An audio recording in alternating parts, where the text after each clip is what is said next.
Welcome back. After months of serving hundreds of Bronx essential workers through the pandemic, the MTA is planning a $1 fare hike, 40% service cuts, layoffs, and as of August 31st, riders can begin to board through the front door and will be required to pay.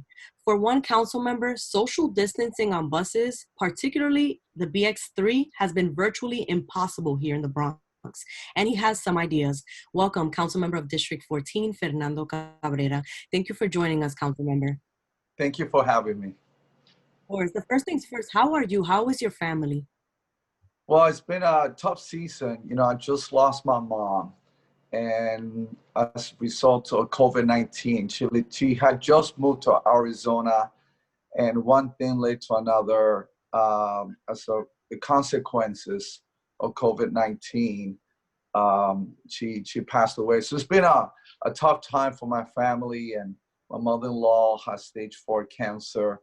But I have to tell you, I'm just so blessed to be surrounded with friends and family, and with my faith that at the end of the day has been able to get us through. But thank you for asking. Of course, I'm so sorry for your loss, Councilmember Cabrera, for the loss of your mom. My condolences to you and your family during this time. Just wanted to learn about updates on your district, not to get straight to business, after we speak about something like that, but just learning about the work that you've been doing to help the Bronx community. We've been affected disproportionately in the Bronx. What are the people asking for most at this time in your district? Well, right now, our district was one of the hardest hit by COVID-19 throughout New York City.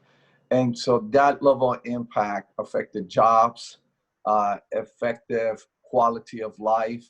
Right now, we see the level of crime rising all over the city. And my community wants to make sure that we don't end up where we were before I got into office. We were able in the last 11 years since I got in, crime to go down 66% in my district. We want to keep it that way. And there are steps that we're going to need in order to do that. And also, as everybody has noticed, the sanitation problem that we have in all throughout the borough is just, to be honest with you, it hurts me to see the way it is, because I know what it was before March. And so we are, we, through the city council, have been able to fund Wildcat. They come into certain areas, and they come in. These are formerly incarcerated men and women that they got their lives together, and they're coming in now, and they're cleaning up, and they're able to have a job at the same time. And so these are the things that are really pending. And of course, housing. And we're going to see a greater housing issue coming up as the moratorium runs out. So about 70% of the calls in my office are related to housing. Thank you for sharing, Council Member. Since the beginning of the pandemic, you have also handed out PPE and food pantry support and all of that. So thank you for helping your community always during this hard time. I also wanted to discuss that it has been, as I said in the introduction, virtually impossible for Bronxites and essential workers to social distance on MTA buses. Recently, you spoke about this issue and you proposed solutions. Can you share those with us?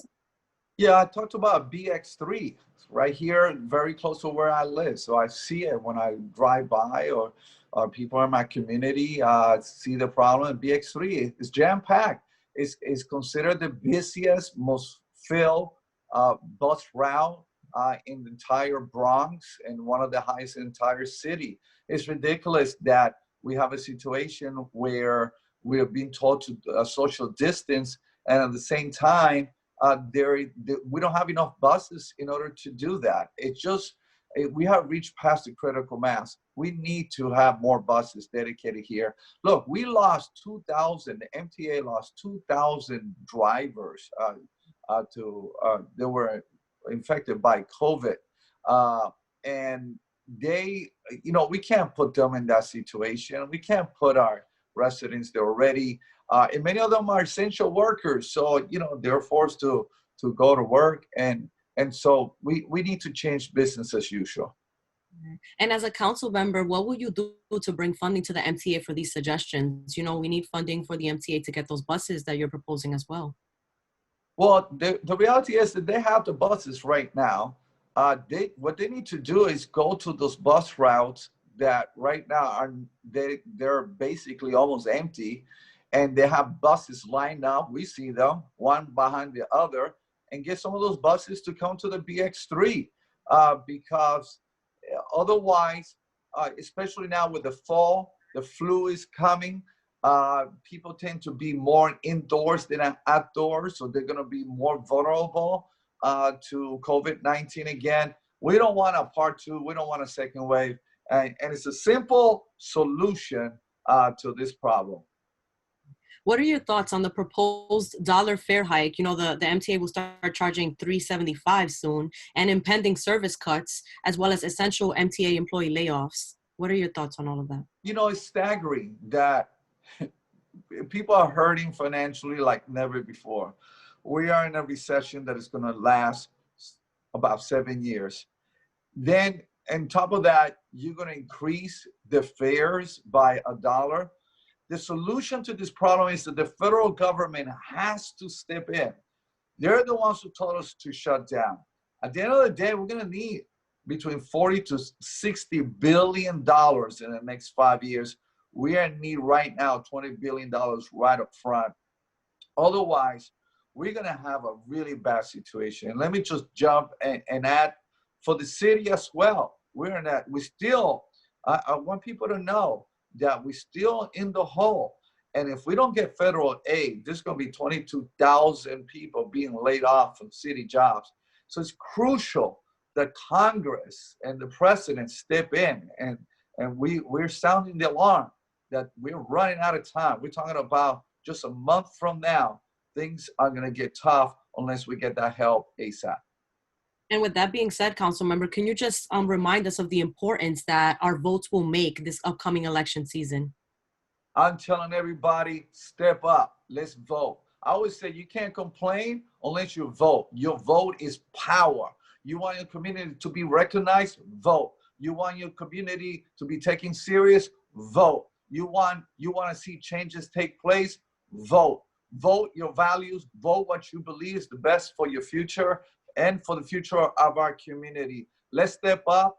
Let's go forward. I chair governmental operation. I just talked to the director of the Board of Elections, making sure that early voting and election date, everything is lined up to making sure we don't have long lines.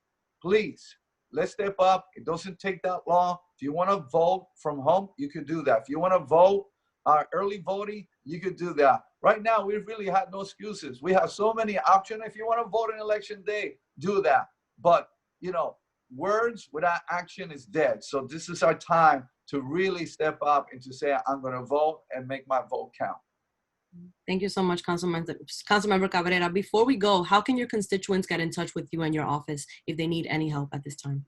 Right now, council member offices are closed due to COVID-19. A lot of offices are very small, so we can't practice social distancing. However, I want to let you know, I get calls every single day, and this is what we're asking people to call at 347-590-2874. That's 347-590-2874. And we will get to you quickly. We check our phones, the voicemail, every single hour on the hour to making sure that we can get back to you, and we will move into action and help you in whatever you need. Thank you for your time today, Councilmember. Please be safe and be well. Muchas gracias. Thank you. We'll be right back, folks.